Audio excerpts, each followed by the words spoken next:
Have you ever looked at your bank account at the end of the month and wondered, how did I even get here?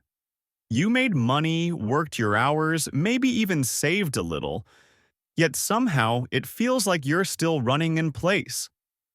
Like every step forward is quietly followed by a step back. It's frustrating and confusing. You aren't lazy, you aren't reckless, you do your best. But somehow the cycle repeats. Bills pile up, opportunities slip away, and that quiet anxiety about money, your choices, your future, just lingers. And the truth is, it's not just about how much you earn or how much you save. It's deeper than that. There's something happening in the way you think, in the way you make decisions, that quietly undermines your financial success. Something most people never notice or talk about. We often think financial struggle is about numbers. If I earn more, I'll be fine. If I budget perfectly, I'll finally get ahead. If I just find the right investment, everything will fall into place. But here's the problem.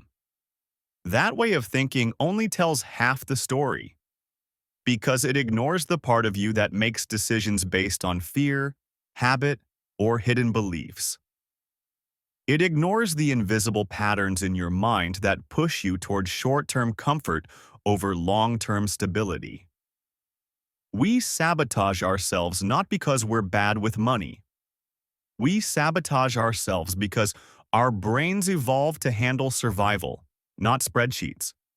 Our instincts are designed for immediate safety, for reward now, not growth later. And in a modern financial world, those instincts often work against us. You're not weak. You're human. And understanding that is the first step. Think about your spending. Maybe it's small things at first, a coffee every morning, lunch out a few times a week, subscriptions you barely use. On their own, they don't feel like much. But over weeks and months, it adds up. And your brain, it barely notices. Why? Because every small purchase triggers a tiny reward. Dopamine, a brief feeling of comfort or pleasure. Your brain says, that feels good, do it again. Meanwhile, your larger goals, saving for an emergency fund, investing, paying off debt, require delayed gratification. No dopamine hit today, just the promise of security later. And your brain isn't wired to prioritize that. It's the same with decisions about work, career, or even relationships. You might settle for a job that pays okay because it's familiar and safe, even though it limits your future earning potential. Or you avoid confronting debt because thinking about it feels uncomfortable. Every small decision that eases short-term stress but undermines long-term stability is a form of self-sabotage. And then there's the stories we tell ourselves. I'm just not good with money. I'll never get ahead. I deserve a little comfort after a hard week. None of these are lies exactly. They feel true. But they're often self-limiting narratives. They shape your actions without you even realizing it, creating a kind of invisible friction that keeps your financial goals out of reach. Let me give you a real-world example. Imagine someone earns $4,000 a month. They make a budget, try to save $500, but each month, unexpected expenses creep in. Maybe it's a friend's birthday dinner, a small emergency, or even just the habit of rounding up bills to the nearest 10. Month after month, it feels like the budget fails, not because the math is wrong, but because behavior and psychology weren't considered. Or consider investing.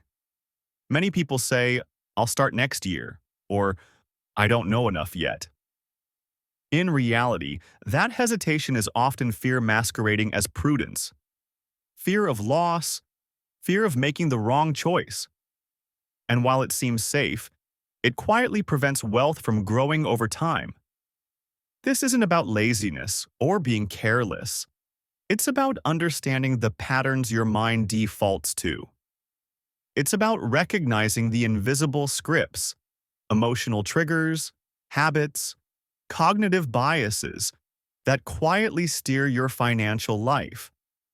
Some of the most common ways people sabotage themselves include chasing instant gratification, avoiding uncomfortable money conversations, misjudging risk, undervaluing their time, or believing in luck over systems. And almost all of these have a psychological root. So, how do we stop this cycle?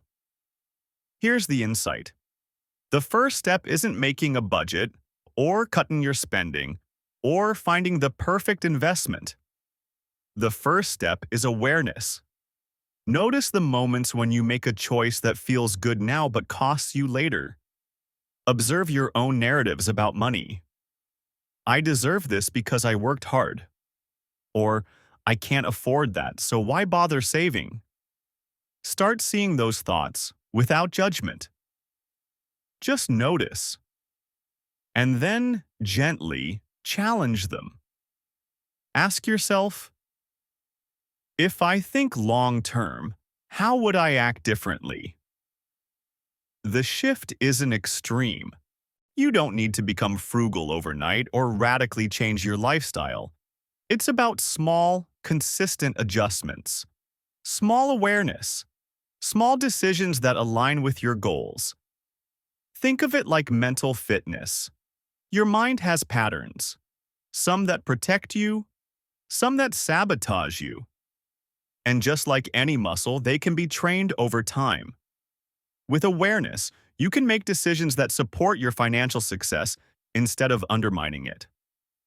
Practical takeaways: 1400 to 1630.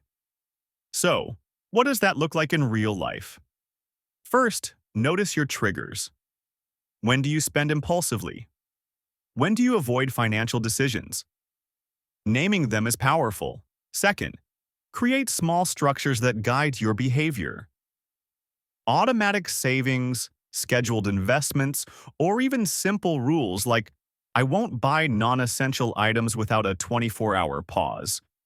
These aren't restrictions. They're tools that work with your psychology, not against it.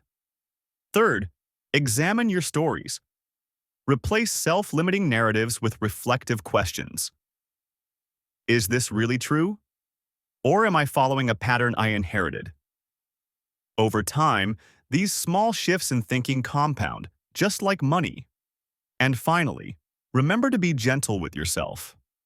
Self-sabotage isn't failure, it's a signal. A signal that your brain is operating on old patterns in a modern world. Recognizing it is progress. Adjusting it is growth. Closing reflection: 1630 to 1800. At the end of the day, your financial life isn't a measure of your worth. It's a reflection of patterns, choices, and awareness. And none of this needs to feel stressful or overwhelming. You're allowed to make mistakes. You're allowed to have moments where the old patterns take over. What matters is that you notice, reflect, and adjust. Every small step, every mindful decision builds momentum over time. So next time you look at your bank account or hesitate to make a financial decision, remember this: progress beats perfection. Awareness beats ignorance. And the quiet, patient work of understanding yourself is far more powerful than any shortcut hack or tip. You don't need to be perfect. You just need to start noticing.